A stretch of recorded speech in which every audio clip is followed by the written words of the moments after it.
When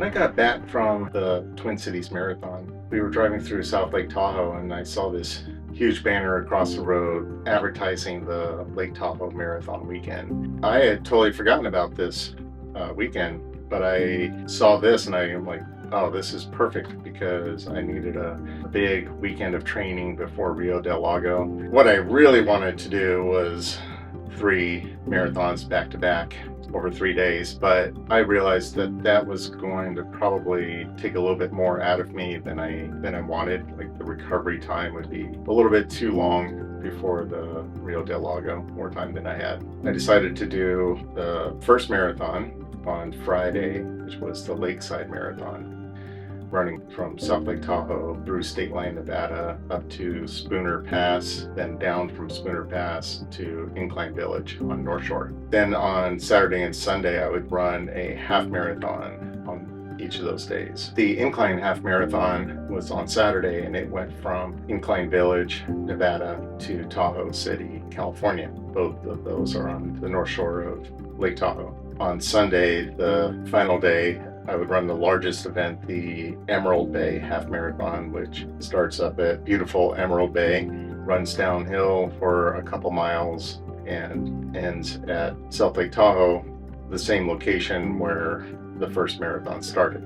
At the first race, I knew I did not want to try to make this a fast marathon or something that would require more recovery time. This was an opportunity for me to practice ultramarathon running, specifically my pace and nutrition plan for the Rio Del Lago 100 mile, which was just a couple weeks later. At the start of the race, it was dark and cold. Most people had headlamps on. We started off in familiar roads, and as we got closer to Spooner Summit, which is about the halfway point, it actually got even colder just because of the elevation gain. Started seeing snow on the side of the road, and it was just a chilly morning. When we finished, down in Incline Village, it was a beautiful day. Not hot or cold. It was probably, I think it was high 50s, just perfect running weather. When I finished the first event, I felt great. And I was surprised when I went across the finish line because they stopped me and said that I was the first master runner. So I was the first male over 40, not something I was shooting for or expecting. The next runner was just like 2 minutes behind me. So I got a nice plaque for that, and I got to meet the race director and take some photos. Next races started a little bit later, plus the days were a little bit warmer. On Saturday, we started the Incline half marathon at the location of where we finished the marathon the day before. It looked like it would be a pretty flat course, but just running along the lake there's some rollers and there's actually a decent low climb that before getting into Tahoe City that I wasn't really planning on.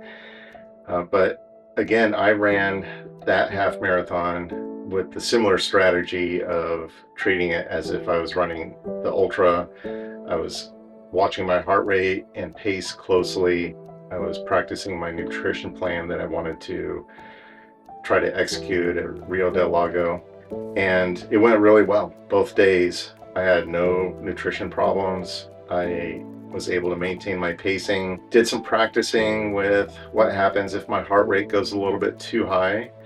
At first I tried walking and letting my heart rate come down, and after a few miles I warmed up enough where I could run the pace that I wanted and maintain the heart rate that I was aiming for. But later I realized I didn't necessarily have to stop to let my heart rate come down. I could just run a little bit slower. The third race, I had to get there pretty early because they didn't allow cars up to where the course started. The course was closed for this race.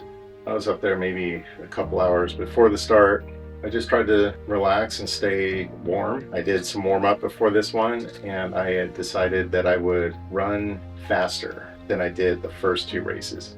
I felt great after the first two, and this one starts with a downhill for about 4 miles. I also decided to try something different with my nutrition because my nutrition had worked so well for the first 2 days that I didn't feel like I needed to test that anymore. So I used just drink mix, no gels, and the drink mix, I essentially planned how much I thought I would drink during that race. I figured about 1 liter of water, and then I added enough of the drink mix to provide all the carbohydrates that I wanted for that event.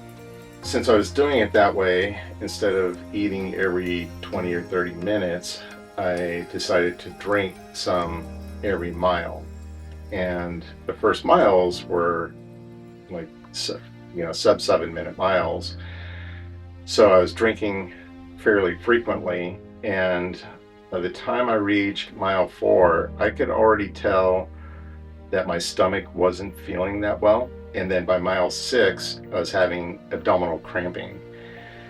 And if I walked, the cramping would go away, but then as soon as I start running again, it would come right back. A lesson learned, I guess, but it was also, I changed my plan to make it an opportunity to continue running despite not feeling well. It's always exciting to see the finish line. There's this anticipation that happens before reaching the finish line, like you know it's coming, and then you might hear an announcer, so you know you're really close. You might not see the finish line yet, but you start hearing the first cheers or the first announcers, by a speaker or something, and it feels good. It's like, I'm there, I'm almost there. It usually does feel a little bit longer than I think, but I know it's coming. It's been coming for a while. And finally getting to see that finish line and run into it and knowing that you completed what you set out to do is a great feeling. I was so excited to do these races. Took up my whole weekend, but Molly also sacrificed her weekend to be out there and take some video and to cheer me and stuff. So it became our thing for 3 days. I tried to learn something from each event. One thing that I learned is, these events aren't easy. Yes, they are doable. Anybody can really set out to do these things if they prepare and have the mindset to finish them. But they are a challenge, both physically and mentally. There's a sense of accomplishment when finishing them. I do most of my running alone, so to get out there and run alongside other people that are setting out to do a similar objective, to run that 13.1 miles or 26.2 miles, whatever it might be, is a lot of fun.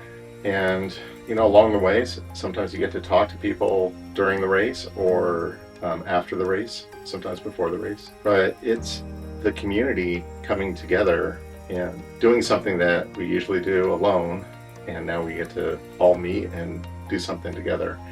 And Lake Tahoe is just a special place for this type of event because it provided people opportunity to run different sections of the lake. Organizers of this race have been doing it for a long time, and they know that they have something unique and special that Tahoe lovers enjoy doing.